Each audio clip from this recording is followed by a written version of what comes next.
It's really important when you're reflecting on your journey to see how far you've come, where you started from, where you are today. Within a year, so much can change.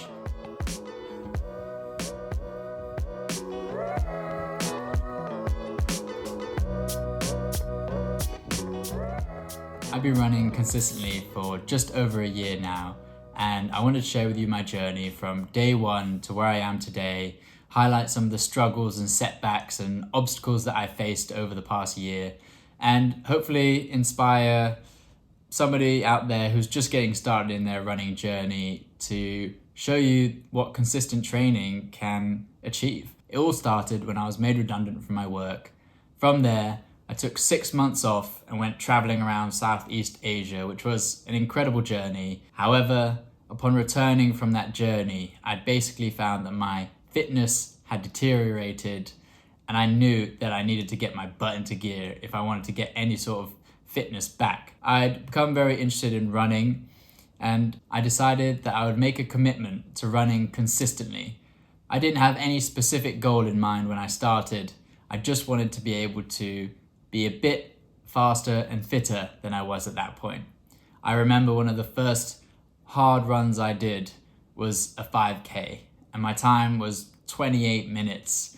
And I remember there was 3 old men jogging in the woods, chatting, looking around, enjoying themselves, and they kept getting further and further away. Meanwhile, I was sat there pushing myself, panting, trying to get towards them and just not being able to.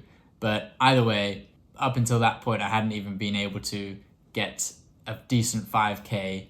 I was working my way up to that point. And so, although it was tricky, that was my day one. That was where I had my base. And from there, I was determined to get that 5K time down. So 4 weeks later, after consistent training, I went out and I pushed myself hard in a 5K. And that was actually during a park run. And I managed to get 24 minutes. So within a month of consistent training, I was able to shave off 4 minutes from my original starting time. You may not see similar results. It can really vary. I already had a relatively good base level fitness, which meant that I was quite quickly able to shave off minutes from my time. It really depends person by person, but putting in that consistent effort, especially in the beginning, is so important. And that's what really helped me to shave off those 4 minutes. And once I had shaved off those 4 minutes, I knew from there I had to get a 5K PB, which for me, my lifetime fastest was a 22:06, which I ran when I was about 13. So I had a lot of catching up to do to my younger self. So that first run that I did in June, and then getting 4 minutes faster in July, I was determined in August to set an even better time. I didn't really have a training plan. My only plan was to run consistently, do some harder efforts, but definitely at that point, I was a bit too focused on the time, and I kept running hard, and I did end up running a 22:18 5K on a completely flat course, but still, that was on August 3rd. So essentially 2 months into training, I was able to push myself hard and get a 22:18 5K time. And at that point, I was just 12 seconds off my all-time best. So I knew I needed to keep pushing myself to try and beat the fastest that I'd ever run in a 5K. And I was, at that point, starting to really get the bug for running. I really enjoyed seeing the improvement and the time coming down. And so I kept up my training, and at the end of August, so on the 3rd, I had 22:18. On the 31st, the last day of August, I ran my all-time best and ran a 21:16. But for some reason, I wasn't satisfied. I think I'd been focusing way too much on the time, and I really wanted to get under 21 minutes. So although I'd run my fastest ever 5K, I still didn't fully feel satisfied. And I think it's important when it comes to running to focus on trying to enjoy it on a day-to-day basis. Take each run for something separate.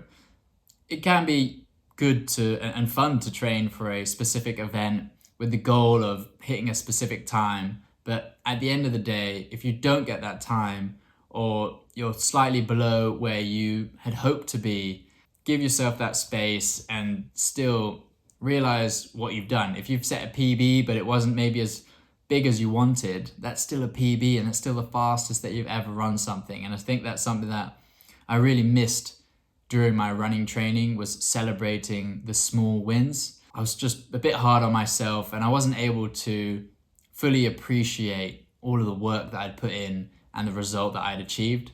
So I think moving forward, whatever run I'm doing, whatever goal I've got, whether I achieve it or not, is not the main point. I'm always going to push myself really hard to get that goal, but if I don't achieve it, it's back to the drawing board, try something different and build a consistent plan again, which is exactly what I did later on. However, September and October just flew by. I ended up moving from London to Sheffield, went on a 1-week hiking trip in Scotland. So there was a lot of things going on, which meant that my running didn't take the priority during those months. And while I did keep it consistent, I didn't have any specific training plan or goal, which maybe meant that I didn't have the best training or the best results. However, in November, I was able to get my lifetime PB, the fastest I'd ever run, 21:08. But again, because it wasn't the sub 21 or sub 20:30 or sub 20 or whatever it was that I had really hoped to achieve, I wasn't able to appreciate it. And I remember after that run feeling a little bit disappointed in myself that I couldn't have just gotten 9 seconds faster to get under 21. I think that was a real barrier for me, that 21-minute time. It just seemed that no matter how hard I ran, no matter whether it was flat or hilly, I just couldn't get under 21 minutes. And so to come close, I focused on the failure and not how far I'd come. To go from running a 28-minute 5K to almost getting under 21 minutes, it was just a massive improvement. And I think it's really important when you're reflecting on your journey to see how far you've come, where you started from, where you are today. I think within a year, so much can change. And it's always important to have a little bit of a reflection of where you were, not just looking at where you want to go. That's something that I'm definitely guilty of. And I'm sure maybe someone watching this might be able to feel the same way. In December, I set out to run a sub 25K and I'd done my training, I'd put in the effort, and on the day, it felt like everything was against me. It was on a flat course, and when we started out, the winds picked up and I was running way too fast. I think I did a 3:45 with the wind against me in the first kilometer. And I ended up completely destroyed by the end of it. I ended up taking over 21 minutes again on that run and still not being able to beat that 21-minute time. But that was in December.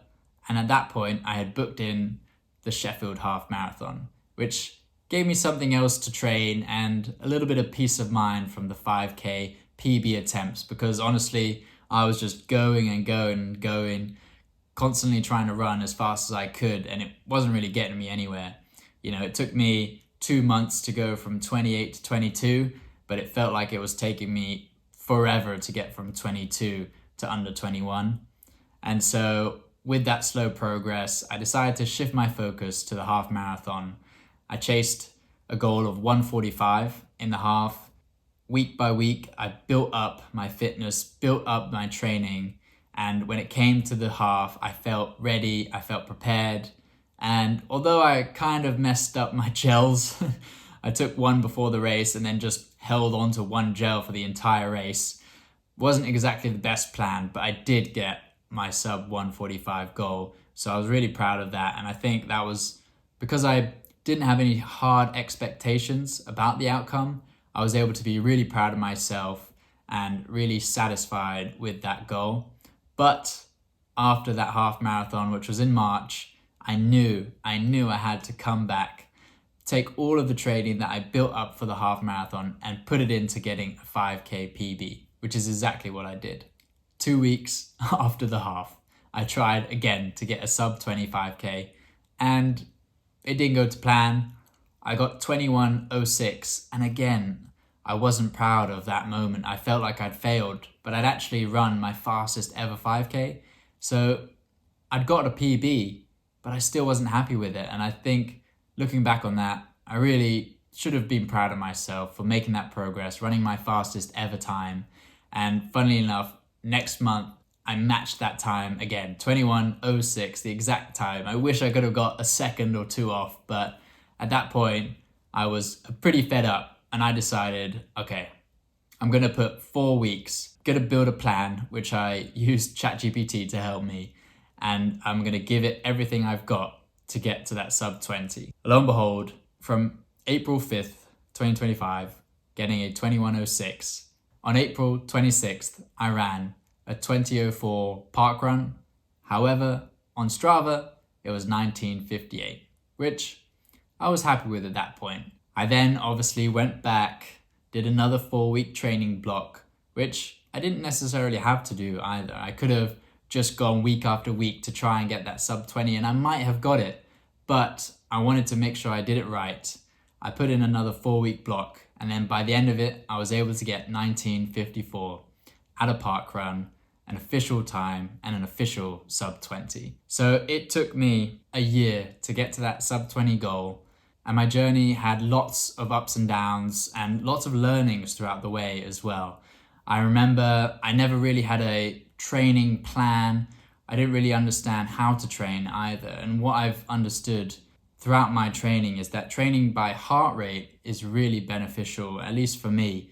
When I used to train off pace, I would just be trying to go faster and faster and probably be pushing myself too hard, not really understanding how my body feels. But when you train at a zone 2 heart rate, which is a easy pace, then no matter if the weather is warm, no matter if you're not feeling great, you have consistency in your workouts. If every time you tried to run at 5-minute pace, if there was a hill, you would be gassed after that hill.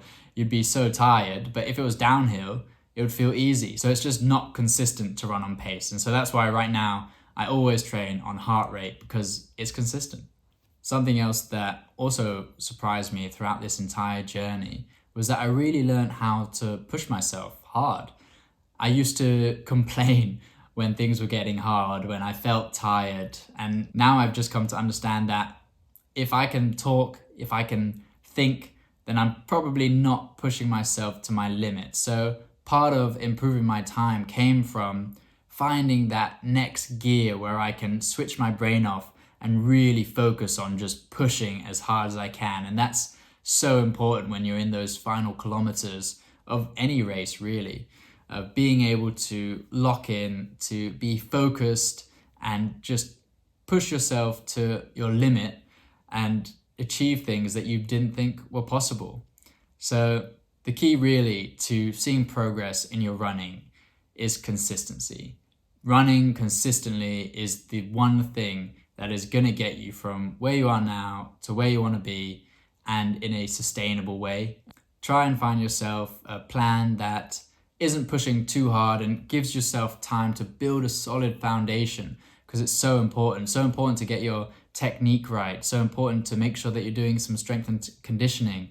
There's so many different things that are really important to consider when you're building up your kilometers week by week, when you're setting ambitious goals, which I hope you are, and achieving those. So in summary, be patient, trust in the process, and who knows, maybe you can go from 28-minute 5K to a sub 25K in a year, just like me. Thank you so much for watching. If you enjoyed it, give it a like. Let me know what your running goal is in the comments below. I'd love to hear it. And next week, I've got a really exciting video coming out, so make sure to stay tuned for that, because it is going to be a real challenge and something that I have never done before. So thanks for watching. Bye.